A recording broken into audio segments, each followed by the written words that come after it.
Narcissists operate in a world where control, validation, and manipulation are their primary tools. At first glance, they may appear charming, confident, and even generous, but beneath that exterior lies a deep need for dominance and admiration.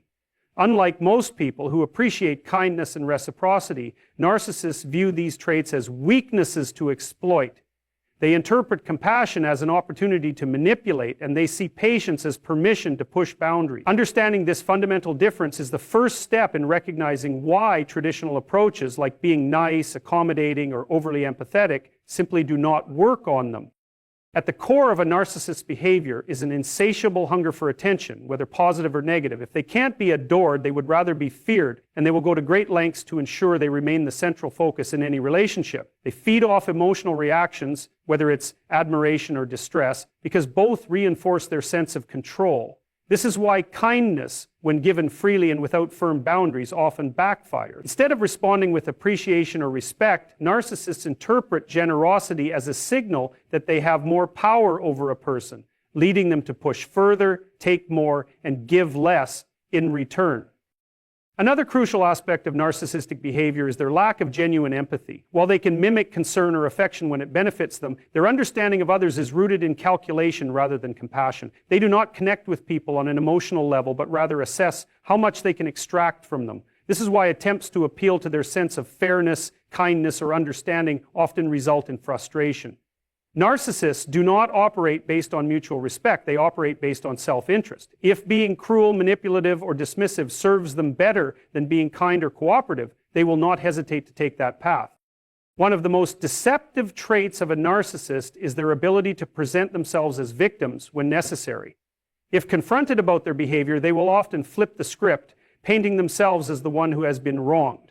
This tactic, known as gaslighting, leaves their target questioning their own perceptions, apologizing when they shouldn't, and ultimately becoming more vulnerable to further manipulation. This is another reason why being nice does not work. It places the burden of repair on the person being mistreated, rather than on the narcissist who refuses to take responsibility. Kindness in a normal relationship fosters trust and emotional safety, but in a relationship with a narcissist, it signals an opportunity. If they sense that someone is deeply empathetic, forgiving, and willing to see the best in people, they will use these traits against them.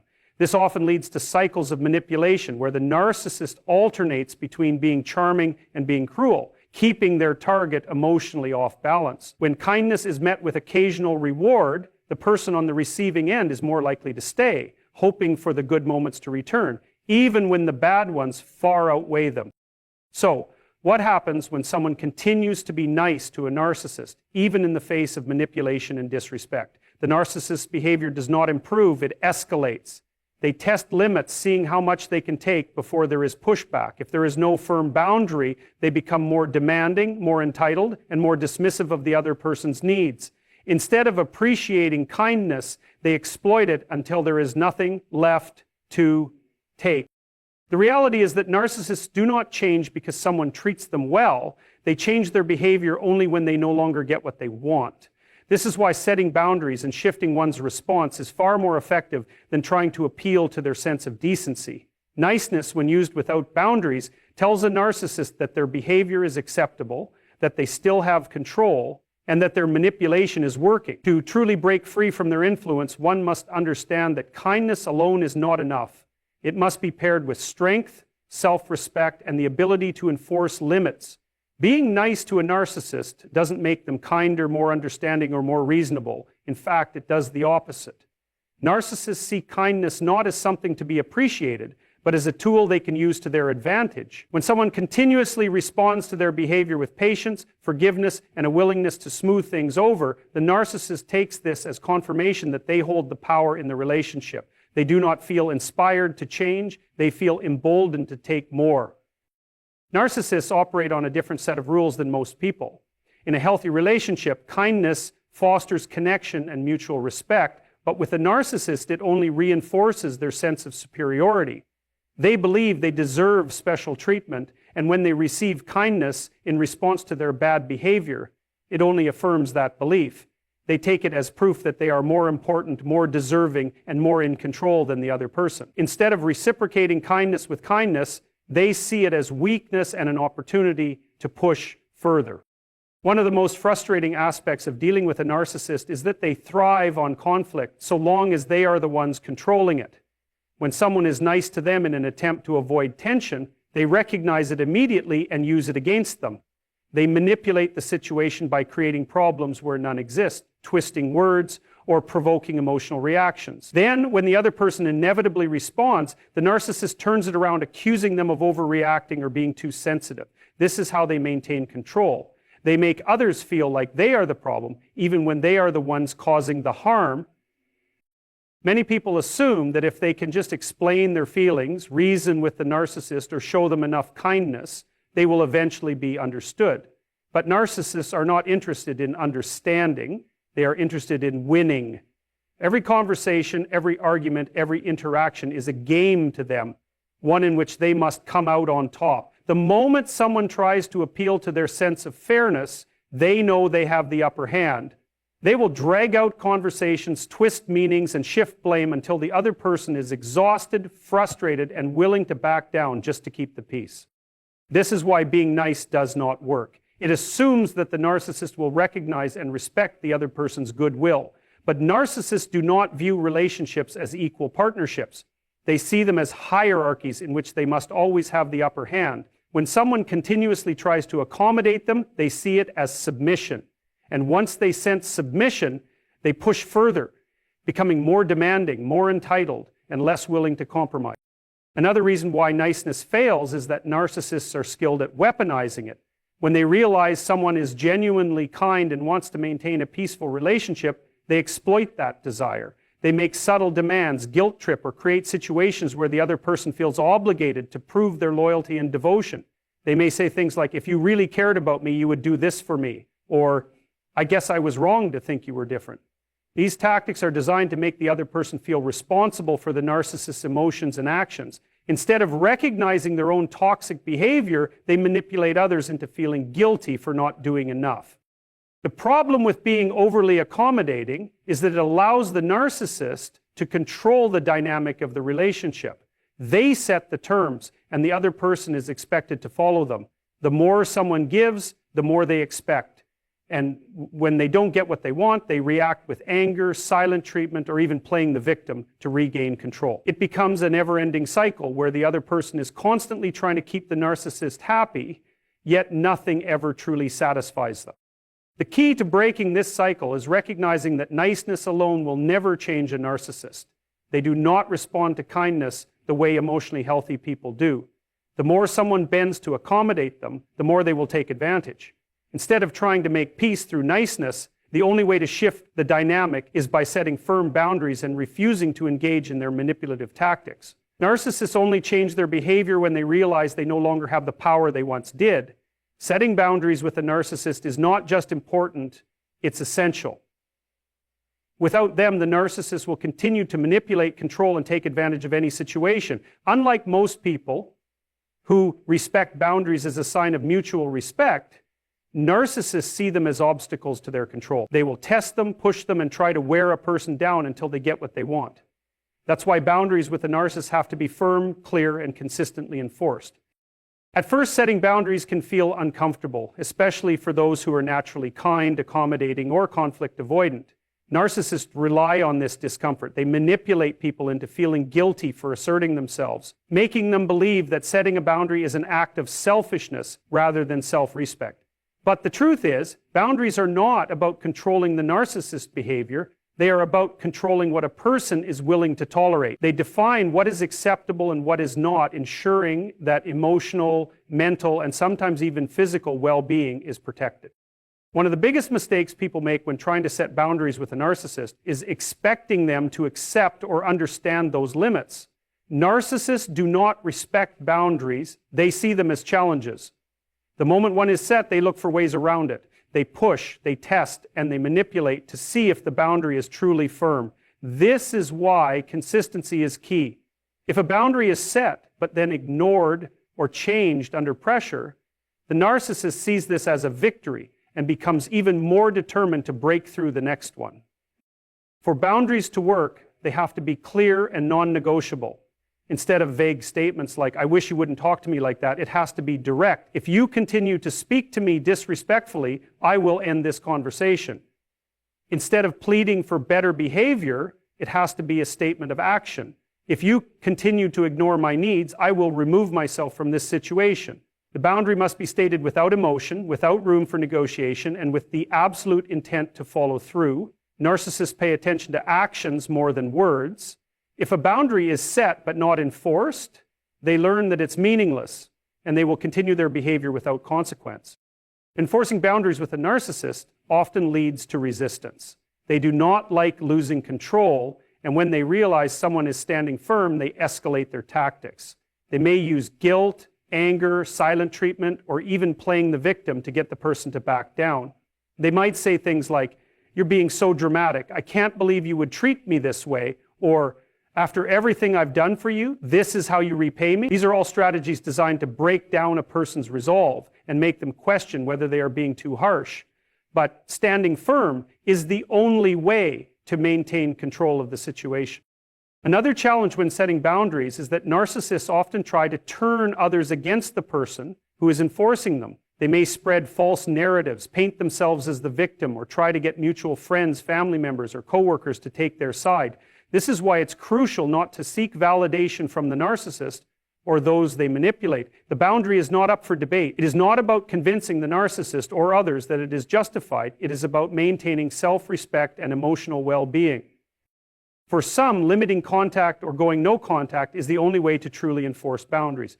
In situations where complete removal isn't possible, such as co-parenting, work relationships, or family connections, boundaries must be paired with emotional detachment. This means refusing to engage in arguments, not reacting to provocation, and keeping communication as minimal and factual as possible. The goal is to take away the narcissist's power to manipulate emotions. Boundaries are not meant to change the narcissist. They are meant to protect the person setting them. Narcissists will never willingly respect limits, but when they realize that someone is no longer easy to manipulate, their control weakens. The more consistent the boundaries, the less power they have. And in the end, that is the only way to break free from their influence. Detaching from a narcissist is one of the most powerful things a person can do to protect their mental and emotional well-being. Narcissists thrive on emotional reactions, whether it's admiration, anger, sadness, or frustration. Any reaction, positive or negative, feeds their need for control. They do not care if someone is happy with them or furious at them. They only care that they remain the center of attention. That's why the most effective way to take power away from a narcissist is to become emotionally detached, refusing to give them the reactions they crave. This concept is often referred to as the gray rock method, a technique in which a person becomes as emotionally unresponsive as possible when interacting with a narcissist. Instead of engaging in arguments, defending themselves, or trying to explain their feelings, they respond in a dull, uninterested manner. Short, emotionless answers like, "Okay, I see," or "That's interesting," give the narcissist nothing to work with. When a person stops reacting with excitement, frustration, or sadness, the narcissist loses interest because they are no longer able to provoke the emotional energy they feed on. The reason detachment works is that narcissists do not actually enjoy healthy, balanced relationships. They need conflict, drama, and emotional turmoil to feel powerful. When someone argues with them, pleads for understanding, or gets upset over their manipulation, it confirms to them that they have control over that person's emotions. This is why trying to reason with a narcissist is pointless. They do not argue to resolve conflict. They argue to maintain control. The more someone defends themselves, explains their perspective, or reacts emotionally, the more the narcissist feels victorious. But when that reaction disappears, the power dynamic shifts. Detachment, however, is not easy, especially for those who are naturally empathetic. It can feel unnatural to ignore manipulative comments, let accusations go unanswered, or refuse to engage when being provoked. Narcissists know this, which is why they escalate their tactics when they sense someone pulling away. They may try to push buttons even harder, say cruel things to provoke a response, or suddenly switch to love bombing, showering the person with attention, apologies, or promises of change. They do whatever it takes to get an emotional reaction. This is where true detachment is tested. The moment a person re-engages, the narcissist learns that they still have power. Another key aspect of detachment is limiting unnecessary interaction. If cutting the narcissist out entirely is not an option, such as in cases of co-parenting or work relationships or family obligations, then communication should be kept as minimal and unemotional as possible. Keeping responses brief and to the point removes the opportunity for manipulation. For example, instead of explaining why a request cannot be fulfilled, simply saying, "That won't work for me," and refusing to elaborate removes the possibility of debate. Instead of arguing about a false accusation, responding with, "You're entitled to your opinion," shuts the conversation down. Every interaction should be approached with the mindset that the narcissist does not need to be convinced, corrected, or emotionally engaged. Emotional detachment is not about being rude or cold. It's about self-protection. Narcissists will never change because someone treats them with more kindness or patience. They only change their behavior when their usual tactics no longer work. And when a person refuses to engage in the manipulation, the narcissist is forced to either escalate their behavior to an unsustainable level or move on to an easier target. Building a strong support system is also crucial when practicing detachment. Narcissists isolate their targets, making them feel like they are the problem, that no one else will understand, or that they are overreacting. Having trusted friends, family, or a therapist who can provide perspective helps counteract the narcissist's influence. Support systems reinforce the reality that the narcissist's behavior is not normal, acceptable, or deserved. Another challenge of detachment is dealing with the guilt that often comes with it. Many people feel an obligation to continue engaging, hoping that if they just explain their feelings more clearly, the narcissist will finally understand. But narcissists do not misunderstand. They simply do not care. They do not lack awareness of how their actions affect others. They lack concern. Accepting this truth is one of the hardest but most freeing realizations. Detachment does not mean a person becomes emotionless. It means they stop wasting their energy on someone who will never value or respect it. It means choosing peace over chaos, logic over emotional traps, and self-respect over endless battles. Once a person learns to detach, the narcissist's power begins to crumble. And when they can no longer control someone emotionally, they lose the ability to manipulate them entirely. Dealing with a narcissist requires a different approach than dealing with a reasonable person. One of the most powerful tools in handling their manipulation is assertive communication, staying calm, direct, and unshakable when responding to their tactics. Narcissists thrive on confusion, emotional outbursts, and defensiveness. They use these moments to twist words, shift blame, and maintain control. The more a person tries to explain themselves or appeal to the narcissist's sense of fairness, the more the narcissist exploits the situation. This is why assertive communication is essential. It removes unnecessary emotion from interactions, establishes firm boundaries, and prevents the narcissist from controlling the narrative. Narcissists are experts at turning conversations into battles they always win. They do this by constantly shifting the goalposts, changing the subject, exaggerating details, or playing the victim. If someone says, "I don't like the way you talk to me," the narcissist might respond with, "Oh, so now I'm the bad guy? After everything I've done for you?" If someone calls them out on their behavior, they will accuse that person of being too sensitive, overreacting, or misinterpreting their intentions. They create so much confusion that the other person ends up defending themselves rather than holding the narcissist accountable.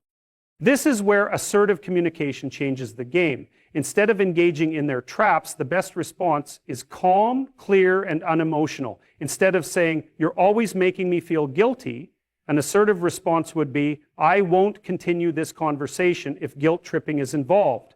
Instead of justifying or explaining personal decisions, an assertive person simply states, "This is what works for me." No long explanations, no emotional reactions, and no space for the narcissist to twist the words. The more straightforward and firm the response, the less power the narcissist has in the conversation. Another important aspect of assertive communication is avoiding emotional engagement. Narcissists want reactions: anger, sadness, guilt, frustration. When they sense an emotional opening, they use it to manipulate. A person practicing assertive communication must resist the urge to prove a point, justify their feelings, or seek validation from the narcissist. Instead, they should focus on short, confident statements that cannot be argued against. For example, when a narcissist tries to start an argument, instead of responding emotionally, the best answer is, "I'm not discussing this further," and then walking away. When they try to bait someone into defending themselves, an effective response is, "You're entitled to your opinion," simple, calm, and firm. This takes away the narcissist's ability to escalate the situation. One of the biggest mistakes people make when communicating with a narcissist is assuming they can be reasoned with.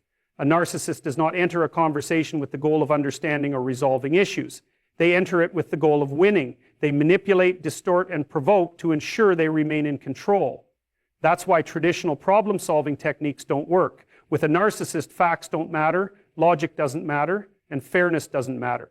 The only thing that matters to them is maintaining their dominance. This is why assertiveness must be paired with emotional detachment. The goal is not to convince the narcissist of anything. It is to shut down manipulation before it takes effect. Another tactic narcissists use is the silent treatment. When they realize they can't win an argument or control a situation, they may withdraw completely, refusing to speak, acknowledge, or engage. This is a form of manipulation designed to make the other person feel anxious, guilty, or desperate for reconciliation. The best response to this? Absolute indifference. Instead of asking what's wrong or trying to fix the situation, an assertive approach would be to simply carry on as if nothing is wrong. The moment the narcissist realizes their silent treatment has no impact, they lose their power. Narcissists also use gaslighting, a tactic where they make someone question their own reality, memory, or perception. They might deny something they clearly said, claim that an event didn't happen the way the other person remembers, or insist that the person is imagining things. In these situations, staying assertive means trusting one's own reality and refusing to engage in the narcissist's distortions. Instead of saying, "Maybe I misunderstood," the assertive response is, "I know what I heard," or "I trust my memory on this." No arguing, no explaining, just standing firm in the truth. Another way to use assertive communication with a narcissist is by controlling the conversation. Instead of letting them dictate the discussion, change the subject when they try to provoke or manipulate. Instead of defending against an accusation, redirect by saying, "That's not what we're discussing." Instead of engaging in an argument, shut it down with, "I don't have time for this." By taking control of the flow of conversation, the narcissist's ability to manipulate weakens. Assertive communication is not about being aggressive or confrontational. It's about refusing to let a narcissist dictate the terms of interaction. It's about maintaining self-respect, shutting down manipulation, and refusing to give them the reactions they seek. When a person masters assertive communication, they strip the narcissist of their ability to control the narrative. And when that happens, the narcissist's power begins to fade. Healing from a relationship with a narcissist is not just about moving on, it's about reclaiming a sense of self that has been chipped away by manipulation, gaslighting, and emotional exhaustion. Narcissists leave behind a deep impact, often causing self-doubt, guilt, and a lingering sense of confusion about what was real and what was orchestrated. Breaking free is not just a physical separation, it's an emotional and psychological one as well. True healing requires rebuilding self-worth, rediscovering personal identity, and learning how to trust oneself again. One of the first and most crucial steps in healing is accepting that the narcissist will never provide closure. Many people wait for an apology, an acknowledgement of the harm done, or even just an honest conversation about the past. But narcissists do not offer closure because that would require them to take responsibility, something they are fundamentally unwilling to do. They rewrite history, blame others, and even pretend as if the relationship never meant anything to them. This can be deeply painful for the person left behind, but understanding that closure must come from within is essential. It means letting go of the need for validation from someone who was never capable of giving it. Once the expectation of closure is released, the focus can shift to self-repair. Narcissists manipulate others into believing they are the problem. After months or years of being told they are too sensitive, too demanding, or too difficult, many people start to internalize these false narratives. Healing requires unlearning these lies and reconnecting with one's true self. This starts with self-reflection, understanding what allowed the narcissist to gain control and recognizing the emotional wounds that made them susceptible to manipulation in the first place. This is not about self-blame, but about self-awareness. By identifying patterns, a person can ensure they are never drawn into the same toxic cycle again. A crucial part of healing is rebuilding self-worth. Narcissists erode confidence by constantly shifting expectations, invalidating feelings, and making others feel like they are never good enough. Regaining self-esteem means actively countering these beliefs with self-compassion. It means challenging the voice that says, maybe I wasn't enough, and replacing it with, I was always enough, they just never saw it. It means setting goals, celebrating personal achievements, and surrounding oneself with people who appreciate and uplift. The more a person reinforces their own value, the less influence the narcissist's past words and actions have. Trusting oneself again is another significant challenge. Narcissists distort reality, making their victims question their own memories, emotions, and even instincts. Many people leave these relationships feeling like they can't trust their own judgment. Rebuilding that trust requires small, intentional steps, making decisions without second guessing, listening to one's own needs, and honoring personal boundaries. Over time, confidence in one's intuition grows, replacing the self-doubt instilled by the narcissist. Another key part of healing is processing the emotions that were suppressed during the relationship. Many people who endure narcissistic abuse learn to minimize their feelings to avoid conflict or punishment. Once out of the relationship, all those buried emotions, anger, sadness, frustration, even relief, start to surface. Allowing space to feel and express them is necessary for true healing. This may involve talking to a therapist, journaling, or simply giving oneself permission to grieve. Healing is not a straight line. Some days will feel empowering, while others will bring back painful memories. The important thing is to keep moving forward, knowing that every step away from the narcissist is a step toward freedom. Creating a strong support system is another vital part of recovery. Narcissists often isolate their victims, making them feel like no one else will understand their situation. Finding people who validate and support, whether it's trusted friends, family members, or a support group, helps reinforce the reality that the narcissist tried to distort. Talking to others who have been through similar experiences can be incredibly healing, as it reminds survivors that they are not alone and that recovery is possible. Establishing and maintaining strong boundaries moving forward is also essential. Healing is not just about recovering from the past, it's about preventing similar situations in the future. Many people who have been entangled with a narcissist struggle with saying no, setting limits, or recognizing red flags in new relationships. Strengthening boundaries ensures that future relationships, whether romantic, professional, or personal, are built on mutual respect rather than control. Learning to say, this doesn't work for me, without guilt or over-explanation is one of the most powerful things a person can do to protect their well-being. One of the final steps in healing is reclaiming joy and rediscovering a life outside of the narcissist's shadow. Narcissists consume attention, energy, and time, leaving little room for self-expression and personal fulfillment. After breaking free, it's essential to reconnect with passions, hobbies, and interests that may have been neglected. Doing things that bring joy, whether it's painting, traveling, writing, or simply spending time with loved ones, helps rebuild a sense of identity separate from the narcissist's influence. It reminds survivors that they are more than what they endured. Healing from a narcissist is a journey of reclaiming power, restoring confidence, and redefining self-worth. It is about learning to trust again, to set boundaries, and to move forward without needing validation from someone who is never capable of giving it. Most importantly, it is about recognizing that life beyond the narcissist is not just possible, it is infinitely better.